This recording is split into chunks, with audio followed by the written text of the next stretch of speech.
Kalingap Rab sobrang nalungkot. Napagkaisahan si Kalingap Rab. Halagang milyon, grabe naman ta. Isang mapagpalang araw sa inyong lahat mga Kalingap, sanay hindi nyo po makalimutan na mag-like sa video na ito. At paunawa tapusin muna ang kabuuhan ng video na ito mga Kalingap at para malaman ang nilalaman nito. At maraming salamat po mga Kalingap sa pagpatuloy na pagsuporta lalo na kay Kuya Val Santos Matubang at kay Ate Edna Vlogs at Kalingap Rab, salamat po.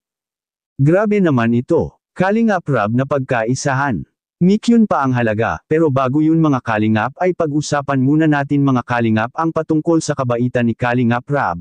At kaya dahil dito labis siyang nasaktan dahil sa kabila ng kanyang labaitan ay may mga ilan pa rin na para bang masasabi nating naaabuso na rin ang kanyang kabaitan ng dahil sa pangyayari na ito. Sa bawat taong pinipiling maging mabuti, umaasa siya na ang kabutihang kanyang ipinapamalas ay matatapatan din ng katapatan at respeto mula sa iba. Isa na rito si Kalingap Rab, isang taong kilala sa kanyang kabaitan, malasakit, at malasang pakikitungo sa kanyang kapwa. Ngunit sa kabila ng lahat ng ito, hindi niya inaasahan na may mga bagay pa ring ikinubli sa kanya, mga impormasyon at katotohanan sa kanyang palagay ay may karapatan siyang malaman. Hindi niya hinanap ang kapalit ng kanyang kabutihan. Hindi siya nagtanim ng inaasahan. Ngunit nang malaman niyang may mga taong pinili siyang hindi sabihan, kahit pa ito'y may direktang kinalaman sa kanya, isang matinding dismaya ang kanyang nadama. Para bang binaliwala ang kanyang presensya, ang kanyang malasakit, at ang kanyang tiwala. Sa mga panahong iyon, nagtanong si Rab, bakit hindi nila sinabi sa akin?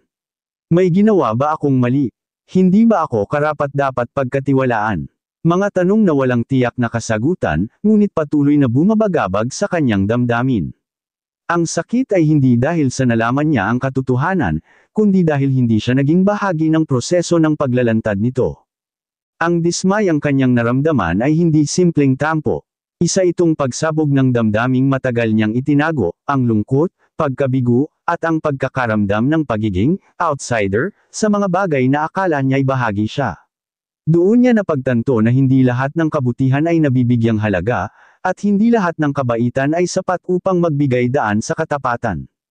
Ngunit sa huli, pinili pa rin ni Rab ang manahimik, hindi upang tanggapin ang pagkukulang ng iba, kundi upang bigyang daan ang sariling pag-unawa. Sapagkat ang dismaya, gaya ng kabutihan, ay bahagi rin ng pagiging tao. At sa kabila ng sakit, nanatili si Kalingap Rab, hindi perpekto, ngunit totoo sa kanyang sarili. Nating pag-uusapan. Ang dami na kasi nangyari. Yung tindahan ni Viancy guys, talagang ako po, walang problema sa tindahan. Walang problema kung tatayo ng tindahan. Pero mas di ko lang talaga nagustuhan yung wala akong alam na tinayuan na, no? Wala akong alam na tinayuan na po. Kasi ang nasa isip ko, fresh pa yung bahay. Kumaga, hayaan na muna sa natin, enjoy nila yung bagong bahay. Hindi pa naman po nila kailangan ng pera, Hindi pa kailangan na masyado. Marami pa pong budget, marami pang pera si Viancy. Ako mismo alam ko po yan, And sana preserve muna yung ganong bahay. Kasi yun nga po, pinaghirapan ko po. Milyon din po yung nagastos ko mula sa aking sariling pera. Milyon din po.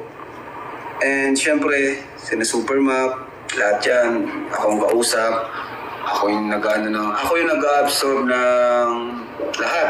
Ako yung nag-absorb. Time, pressure, stress, ako po lahat. Kaya siguro naman meron din naman akong kahit pa paano karapatan mag-suggest. Ngayon lang naman po. Kasi gusto ko pang i-enjoy siya bilang pinakamagandang pabahay natin. Yun sana gusto ko pa siyang i-enjoy. Huwag na muna natin siyang pakialaman. Kasi gusto ko siyang maging ganun muna. Ganun siya. Bakit sana muna po ang gawin natin?